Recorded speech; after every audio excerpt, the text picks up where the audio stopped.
Hi, I wanted to introduce Julie because she is an amazing, amazing young adult. She's at University of Scranton, and she brought us up to speak to their Students for Life Pro-Life Club up at University of Scranton. Yay! All right, well, can you tell us your full name, please, if you don't mind, and tell us why are you here?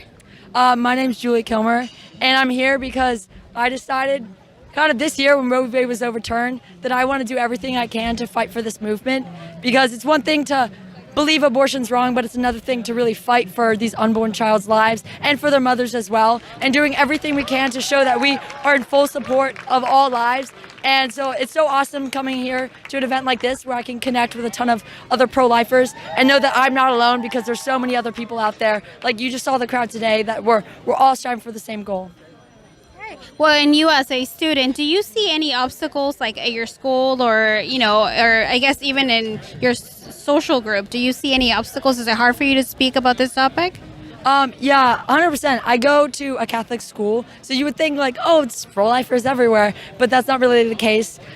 So beforehand, I was kind of shy about letting people know that I was pro-life, because I didn't want to like lose friends and stuff. But then this year, I was like, you know what? I don't really care. I'm just gonna make that known that I'm super all in. I'm pro-life, and I'm not afraid to hide it. And in doing so, like, I found so many other pro-lifers at school, and it's really cool and it's really fulfilling. I've met so many awesome people that were kind of like hiding in the back like I was before, but now because I'm open about it, they're like opening up to me about it, which is super awesome. I'm not saying it's super easy. It's definitely hard, but it's 100% worth it. Well, I was going to ask that.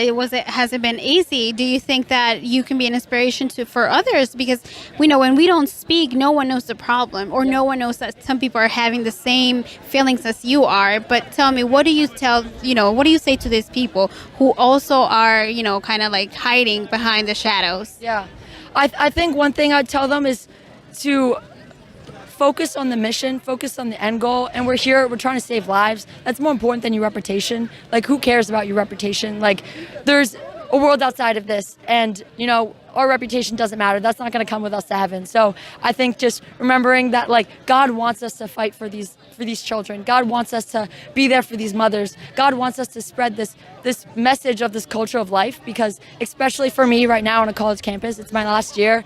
It's my goal. That's like everything I'm trying to do is just to spread that message, because it's not really present on a college campus. But the more open I am about it, the more like I see people that are kind of like looking for that as well, but they just need that friend to be like, all right, go, come on, spread this message. We need help. Go out, Well, thank you so much for being the voice of those youngsters, that's what we need, right? We have to get to them, just as the media is getting to the young people and spreading the wrong message. We thank you for spreading the good message. Yeah. Thank you. Yeah.